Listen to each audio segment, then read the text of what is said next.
Assalamualaikum warahmatullahi wabarakatuh. Perkenalkan, nama saya Liana Pakaya, NIM 22010025, Prodi S1 Keperawatan. Baik sahabat semua, kali ini saya akan membahas tentang kesehatan mental. Sebelumnya, apakah teman-teman tahu apa itu kesehatan mental? Ya, kesehatan mental adalah kondisi di mana keadaan batin kita merasa tentram dan tenang, sehingga memungkinkan kita untuk dapat menikmati kehidupan sehari-hari dan dapat bersosialisasi dengan baik dengan orang-orang di lingkungan sekitar. Jadi, untuk orang-orang yang bermental dalam kondisi keadaan mental yang baik, mereka akan dapat memanfaatkan kemampuan, keterampilan, dan potensi yang ada dalam diri mereka. Penyebab gangguan kesehatan mental. 1. Cedera kepala. Pada saat orang mengalami kecelakaan dan dia mengalami cedera pada kepala, maka memungkinkan itu merusak sel-sel saraf yang ada di otaknya.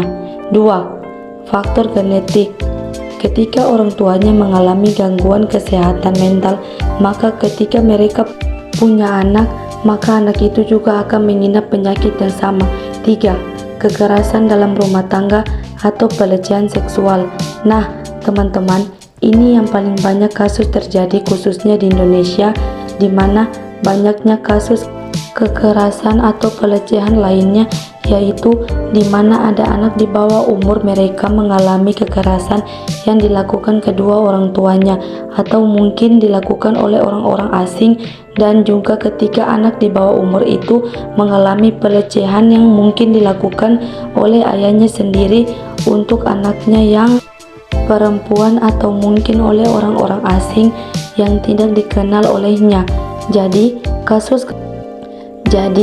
kasus kekerasan dan pelecehan ini menjadi penyebab gangguan kesehatan mental pada anak, di mana ketika anak sudah dilecehkan dan sudah ditindaki kekerasan, maka itu akan berdampak buruk pada kesehatan mentalnya. Anak akan merasa tidak percaya diri, dan anak akan merasa takut, dan anak juga akan merasa tidak berharga diri.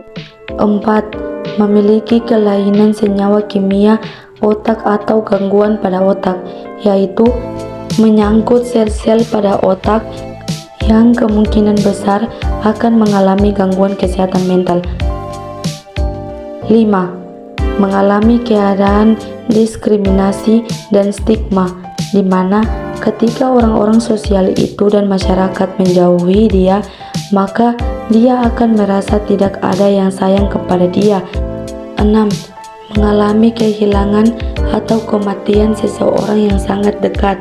Contohnya, ketika seorang anak itu sedang jalan-jalan dengan keluarganya, lalu dia dalam perjalanan mengalami kecelakaan, di mana kecelakaan itu menyebabkan kedua orang tuanya meninggal, maka memori-memori yang tersimpan di dalam otak anak ini sangat mengerikan sekali. Terkait dengan kejadian tersebut akan membuat anak ini mengalami gangguan kesehatan mental karena dia akan selalu mengingat dan merasa takut serta trauma dengan kejadian di masa lalu. 7. Stres berat yang dialami dalam jangka waktu yang lama. Jadi, ketika seseorang itu mengalami stres yang berkepanjangan dan tidak diobati, akan menyebabkan dia mengidap gangguan kesehatan mental karena stresnya sudah dalam kategori yang sudah stres berat dan berkepanjangan. Selanjutnya, faktor risiko gangguan kesehatan mental. 1. Perempuan memiliki risiko tinggi mengidap depresi dan kecemasan, sedangkan laki-laki memiliki risiko ketergantungan zat. 2. Perempuan setelah melahirkan. 3. Memiliki masalah di masa kanak-kanak. Nah, jadi ini bisa saja terjadi trauma atau mungkin beberapa masa lalu yang kelam yang pernah dia alami, seperti mungkin mengalami kekerasan atau kasus pelecehan seksual. 4. Memiliki anggota keluarga yang riwayat penyakit mental, Seperti yang saya sebutkan tadi, bahwasannya anak ini adalah orang tua yang sedang memiliki riwayat penyakit mental, yang kemungkinan dia juga akan bisa terkena. Pencegahan gangguan kesehatan mental. 1. Melakukan aktivitas fisik. 2. Banyak membantu orang lain dengan tulus. Ketika kita membantu orang lain, maka kita akan merasa bahagia. 3. Memelihara pikiran positif. Jangan pernah berpikir negatif dan jangan terlalu banyak overthinking. 4. Mencari bantuan profesional jika dibutuhkan. 5. Menjaga kecukupan tidur dan istirahat. Pengobatan gangguan kesehatan mental. 1. Psikoterapi merupakan terapi bicara yang memberikan media aman untuk mengidap dalam mengungkapkan perasaan dalam meminta saran. 2. Obat-obatan. 3.